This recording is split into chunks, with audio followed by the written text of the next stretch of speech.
Ito ang Presidential Broadcast Service. Radyo Pilipinas. Radyo Publiko ng Bagong Pilipinas para sa Bagong Pilipino. Naghahatid ng mahahalagang balita at impormasyon na guugnay ng pamahalaan sa sambayanan. Tulay sa himpapawid ng serbisyo publiko. Radyo Pilipinas. Radyo Publiko. Ang boses ng Pangulo. Sa Iloilo, Radyo Pilipinas. 585. Oras sa Radyo Pilipinas alas 8:33 sa aga.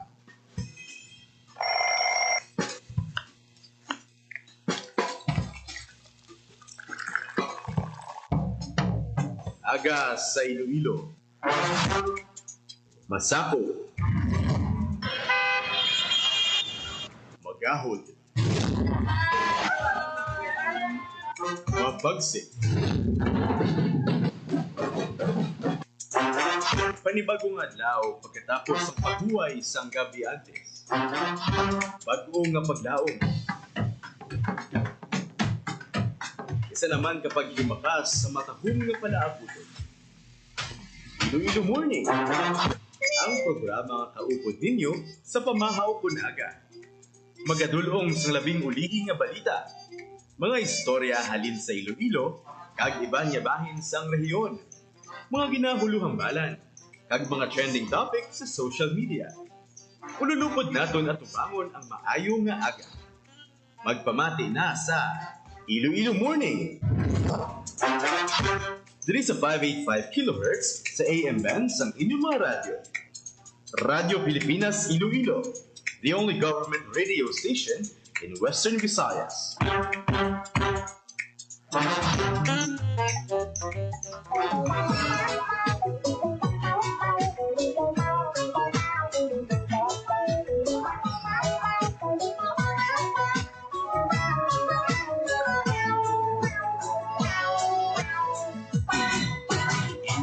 Pilipinas, good morning Western Visayas. Welcome sa Iloilo Morning Program. Subong adlaw sa Biyernes, Agosto 8, tuig 2025. Thank God it's Friday. Magalumo ng aton kalangitan diri sa palibot sa syudad kag probinsya sang Iloilo sa iban nga mga banwa kuno. Nagtupa ang ulan kagabi. Hindi mapunggan. Ayo gani na mabulubog nawan ang aton siniya nga palibot after sang pilaman ka inadlaw nga straight ginaw nga grabe ang init. Ang heat index gani hindi na mabatyagan sa aton sini nga mga pumuluyo. Sa una may heat index na 40 above gina-anunsyo gina. Pero subong kisa kalabot sa tag 44 degrees Celsius gali. Perti ka init ang aton siniyang temperatura, especially kung ari ka sa downtown area sa diin nga ang mga buildings plaga iningod-ingod. Pero subong medyo maburubog na ang aton siniyang panahon. Mga walay. May na monitor nga low pressure area ang aton sini nga pag-asa. Hibaloon naton dugay-dugay kung anong update sa aton siniyang low pressure nga nasiplatan sang pag-asa. Kaya especially manog weekend subong ang iban may mga schedule, may mga outdoor activities ang iban. Ayun na magiyahan sila no kung ano ang manginlakat sang tiyempo sa aton siniyang weekend, especially sa Sabado. Ang imong nga supat malapor sila na ang dugan ko inday. Kay gali na Yari na sa aton siniyang linya, aton siniyang pag-asa weather forecaster si Ma'am Leonor Silvestre agon maghatag sa aton sa pinakaulihi nga manginlakat sang panahon subong nga adlaw. Mayong aga, Ma'am Leonor. Hi, hello everyone. Mayong aga. Kuni ang ating latest weather update para sa subong nga adlaw Friday, August 8, 2025. As of 3 a.m. pag-inang-agang, ang pinamonitor natin ng low pressure area, nangyara at tulad ng ating Philippine area of responsibility, ina-estimate natin nangyara at on 100 km northwest of Bacnotan, La Union. Ang inyong RPA may high chance na mag-develop into tropical depression within the next 24 hours. Sometimes southwest monsoon naman na sila affected sa may Palawan, Visayas, kang Mindanao. And then may isa sa takong tropical storm na monitor outside sa other Philippine area of responsibility. May kalayoon ini na 2,585 km east of extreme northern Luzon. may maximum sustained wind nga 65 km per hour near the center, kag gust velocity nga up to 80 km per hour. Ang iyang movement o ang iyang hulag ay pa west-northwestward at 15 km per hour. Kag diri naman sa Western Visayas, maka-experience siya katatong magaluman kalangitan, kung may mga katad na pag-ulan pang nalalong panago o tugas ng southwest monsoon. Mahina kag makasarangan naman ang hangin natin nga mag-aalin sa direksyon ng west to southwest, nga magadala sa mga kanay tugtog makasarangan ang palod sa aton kadagatan. Forecast temperature natin generally nasa 26 to 33 degrees Celsius. Ang adlaw nagbutla kami ng 5:38 a.m. pag magatunod ini 6:11 p.m. karon sa hapon. So muna ang ating latest weather update. Halin diri may iling sa Tapler Weather Station. Ako si Leonor Sylvester. Madamo din nga salamat. Ma'am Leonor, buot silingon, duha ka low pressure area ang aton nga ginabantayan sa buong ma'am? Hindi sir, ang isang low pressure area, ang isa nasa tropical, nasa tropical storm category na sir, which bagyo na siya sir. So, ini siya ang isa man sa mga rason ma'am kung nga daw medyo magalubon kita diri sa may area sa Western Visayas. Ang diri sa may Western Visayas ang nag-apekto sa natin nga ang weather system ay southwest monsoon. Madamo salamat Ma'am Leonor sa time nga ginhatag mo diri sa Radyo Pilipinas Iloilo. Good morning, good ma'am. Salamat po siya. Good morning sa everyone. Nabatihan si Ma'am Leonor Silvestre, ang aton siniya nga weather forecaster from Pag-asa. Ti ang isa gali tropical storm na gini, ang isa low pressure, ti ang projection gani isang Pag-asa. Subong bulan sang Agosto ginabanta yara sa 2 tubtob 3 ka bagyo ang mahimo naton nga ma-experiensyahan. Sa nagdigad nga Hulyo ti hindi kita malipat si Crising, si Dante, si Emong. Sa imo yung nga tuna. Subong mayara kita sing panibag-ong bagyo. Hindi Pero dito malayo-layo man sa aton siniyang area. Pero maka-contribute gyapon sa pag-ulan-ulan tungod nga ginahigop man sini ang habagat. Kagayon mata ko lilipat ang imong aso. Sa aton talalupang doon kag mainit nga mga balita. Gindugukan sa aton siniya pila ka mga kauturan dito sa may bahin sang Metro Manila sa World Trade Center. Ang ginhiwat nga World Food Expo sa may bahin sang Metro Manila sa diin ang Iloilo City. Isa sa mga mayara sing lugar dito nga agud ipakita ang aton sini popular nga mga cuisine diri sa may Iloilo. Siling man sang imo nanay. Diri ka lang. Halimbawa na lamang sang mga bantog naton nga pagkaon kasubong sang batchoy, kansi, iban pa nga mga pagkaon nga ginpahampang dito. Gindugukan kuno sang mga turista. Ay siyempre kilala kita iya diri sa Iloilo City. Nga UNESCO City of Gastronomy. Isa sa mga ginapadulungan sa aton mga turista ang pagkaon diri sa may syudad sang Iloilo kag sa probinsya sang Iloilo. Basta wala. Ang ginbida dito sa may ginpatigayon nga World Food Expo. Hindi lang man Iloilo City, pati ang aton nga mga products from Guimaras, ang mga paho, mga pa dira nga mga mapabugal naton nga mga produkto from Western Visayas kag sa syudad sang Iloilo gindala dito ti ang kaldo ni laban-laban. Pag umaulan-ulan simpo ni pangitaon din nila yung original na pasbatsoy sang Iloilo City. Gayon mata ko lilipat ang imong supat malapor sila na ang dugan ko. So congratulations gid sa aton siniya nga syudad sang Iloilo, at least bala pagi sa sini nga World Food Expo ang aton siniya nga mga delicacies diri sa may syudad sang Iloilo, sa bilog nga Iloilo kag sa iban pang bahin sang probinsya, ma-promote naton kag mapasanyog pagid ka makuhaan ta reaksyon ang feedback sang mga nagabakal.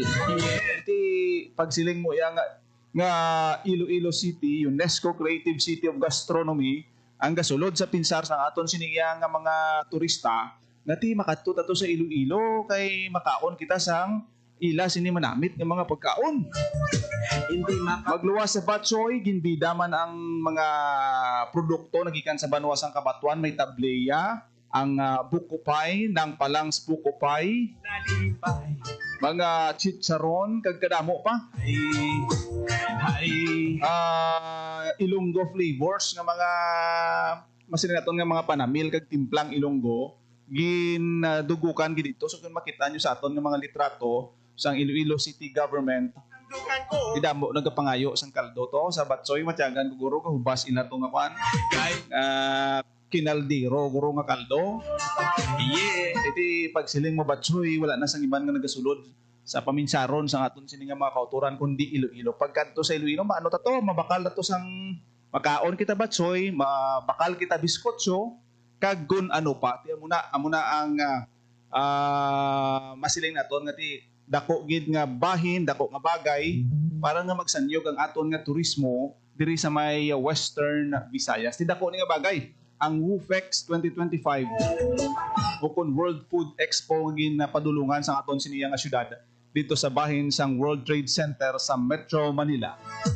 Upod sang syudad LGU sang Guimaras. May ano man dito, may kumbaga may pwesto man dito. Ang laway. Hindi makatulog sang Showcase man isa nagdigad kung tanawon nyo kung yung mga festival na showcase ta. Iloilo Dinagyang, ang aton sini nga ngay. Tultugan Festival, nag-performs sa nagdigad sa Metro Manila, may ara man kadto sa Japan. This time, mga pagkaon naman, kag mga timplang Ilonggo, kumbaga mga pagkaon nga bantog diri sa may Iloilo, manamit nga pagkaon, gindala sa iban nga lugar, Porsilan. subong sa Metro Manila, para matilawan man sang aton sini nga mga kauturan. Ipamati naton bala, ipapalayag naton ang apahayag ni Anay Senator Frank Drilon, no, nga isa sa mga nagtambong dito sa may ginpatigayon nga World Food Expo. Si Anay Senator Franklin Drilon sa iya sini nga pag-congratulate sa syudad sang Iloilo sa nangin madinalagon nga pagtiglawas sa ginhiwat nga World Food Expo 2025. City government of Iloilo, led by Mayor Reza Treñas, and also all the private sector who put their talent together to showcase the gastronomic center of the Philippines now, Iloilo. And I'm so pleased to be here, and we are in the right direction.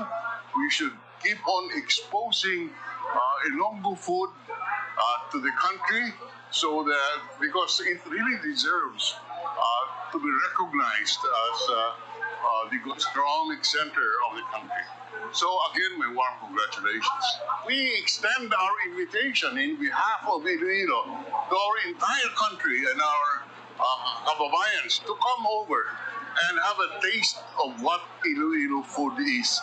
We have not been exposed sufficiently, but once you try it, you will realize that indeed we deserve the title of being the gastronomic center of the country. Nabatian si Anay Senator Frank Drilon nga nagtambong sa sining World Food Expo. Ti magsiling kita Batchoy, ang ano pagid mga pagkaon nga mga kilala diri sa Iloilo, biskotso, pansit molo. Automatic madumduman gina sa aton siniya nga mga kauturan nga magkakanto di sa Iloilo. Hindi na siya pwede ka puli nga hindi nila na matilawan. So lakip sa mga nagpakigbahin sa sininga World Expo amo ang Netong's Original Lapas Batchoy, Patpats Kansi, ang Anang Palangs Buko Pie nga iya sang Banwasang Uton, Kabatuans Tableya nga nagkikan ini sa mga kabanwahanan nga miyembro sa Metro Iloilo Guimaras Economic Development Council o MIGEDC. RG's Delicacies, Cafe Iloilo, Prince Baker, Sabor Ilonggo, GD Bake Shop, kag Biscotso House, Carlos Bake Shop, kag madamo pati damo tos nagali nagkanto no sa may World Food Expo. Kanami pa to gingutom, makita ba? Munang purpose ang aton diri kisa nga mga night market and sa may Calyerial. Basta wala. May mga activities kita diri nga sa diin ang aton sining mga street foods ginabida man. Tamo pa sa mga programa diri Iloilo City Government para ma-promote ang aton siniya mga nagapanguna nga delicacies diri sa may bahin sang syudad sang Iloilo. So good luck ha sa aton sini nga makauturan kamay pa nga ang aton siniya nga deklarasyon nung pagdeklara sa syudad sang Iloilo bilang UNESCO Creative City of Gastronomy. Mano ini mangin guide, mangin goal sang kada isa, especially ang ara sa food industry, sa mga restaurants naton diri nga i-maintain ang quality, pasanyugon, i-preserve. Yeah. Iti ang hambal ni Senator Drilon bala nga pagkadto mo sa Iloilo, hindi lang sila nga ang kalambing sa mga Ilonggo ang madumduman mo, ang kanami isang aton sini nga Iloilo River Esplanade, kundi masaburan mo ang Iloilo City paagi sa sining pag-promote sa mga pagkaon naton nga ginabalik-balikan sa aton sini nga mga turista. Ti dako kini nga bagay nga ma-promote naton ang quality sang aton sini mga Ilonggo cuisine. So kabay pa kon tani nga ma-maintain ang quality kag ang manami sinitani kung mapabilin man nga affordable ang presyo sa aton sini nga mga pagkaon para nga ti hindi man gid masakit sa pulsa sa aton sini nga mga kauturan. Affordable, mahapos baklon, barato kag manami ang quality.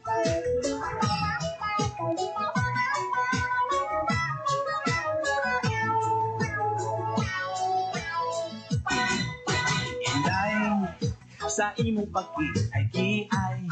Oras sa Radyo Pilipinas, alas 8:51 sa aga sa aton siniya nga pagpangalagad diri sa aton sining programa. Tamiyan naton sing mayong aga aton sining mga Facebook live viewers nga gaupod sa aton sining pagpangalagad. Sir Sherwin Marco Villa, Sir Gio Victorio Morales. Hi. Sir Judy, happy birthday kay Sir Judy Pastor nga nagaupod man sa aton siniya nga pagpangalagad diri sa aton sini programa sa Iloilo Morning kay Sir Ray Erlin Hisuler, Sir Makoy, Sir Max nga nagaupod sa aton sini nga programa. Good morning gid sa inyo tanan-tanan. Salamat gid sa inyo sini nga pag-upod diri sa aton sini nga pagpangalagad sa programa Iloilo Morning. Sa mga manog 18 ang edad kag mga manog 15 ang aton nga Commission on Election padayon nga nagapanawagan sa inyo nga maghingagaw sa pagparehistro tubtob sa maabot nga Agosto 10 hasta na lang kita sa Domingo. Suno sa Comelec ang aton sini nga voters registration diri sa Iloilo City ginahiwat sa Robinsons Main, Iloilo. Kadto ka mo dito ka magparehistro sa inyo siniya nga mga Sa imo pang lakat matagugang mudlak. mga barangay ninyo dira bala, no, mga voters diri sa may syudad sang Iloilo. Ang schedule sang Comelec Subong August 7 to 10 ara sa Robinsons Main, Iloilo. Gasaylo ni sina venue Sa nagligad sa may Robinsons Haro, SM City Iloilo, Festive Walk Mall, kag sa Subong diri sa may Robinsons Main, Iloilo sa city proper. Pangabuhit. Hingagawa nyo gid ang schedule para nga hindi ka mo bala malabutan sa deadline kay daw ginapanan-aw naton nga ang sitwasyon sa August 10 Nga tunay. kasi wala pa kaabri ang mall blala ang pila tama na kalaba kay mahilig gid at kita nga mga Pilipino sa deadline sa katapusan nga adlaw sang voters registration. Samtang matawhay pa kag hindi tamak namo kapila i-grab ng opportunity. Lana ang dugan ko inday.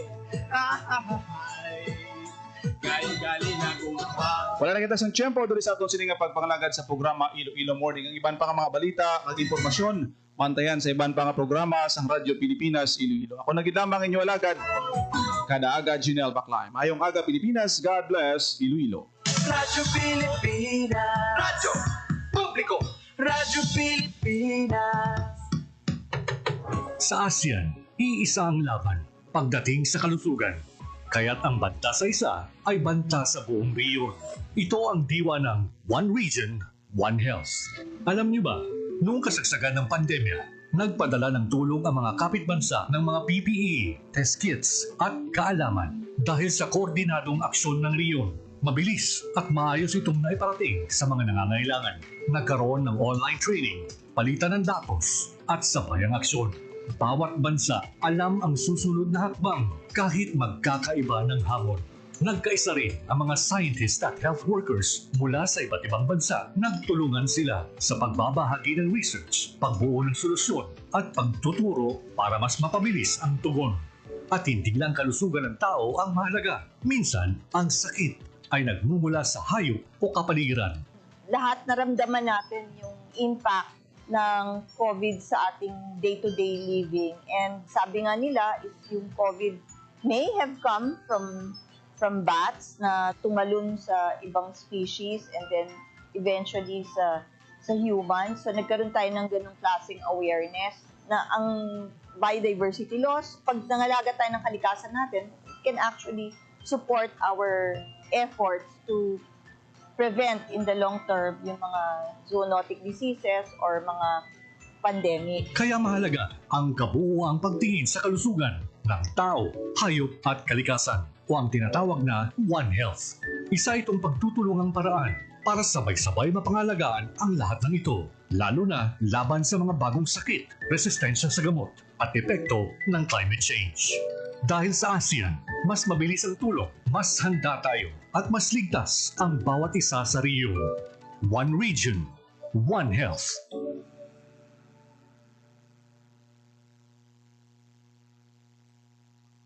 Ang inyong tulay sa himpapawid ng serbisyong publiko, ang Presidential Broadcast Service, Radyo Pilipinas, Radyo Publiko. Radyo Pilipinas.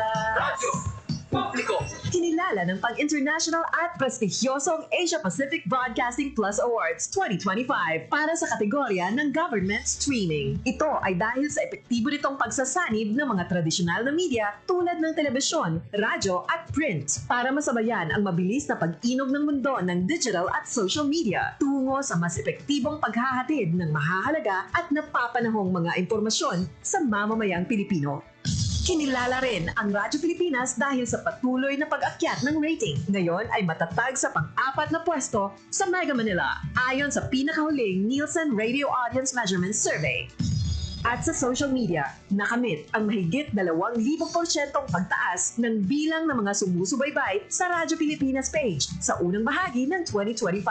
Patunay ito na ang inyong Radyo Pilipinas Radyo Publiko ay tunay na kaagapay ng inyong pamahalaan sa paghahatid ng serbisyo sa mga mamamayang Pilipino. Mula sa aming lahat, sa ngalan ng inyong pamunuan at mga kawani ng Presidential Broadcast Service, kasama ang inyong mga himpilan ng Radyo Pilipinas sa buong kapuluan. Maraming salamat po sa inyong lahat, sa inyong pagtangkilik at pagkilala. Radyo Pilipinas. Radyo Publiko.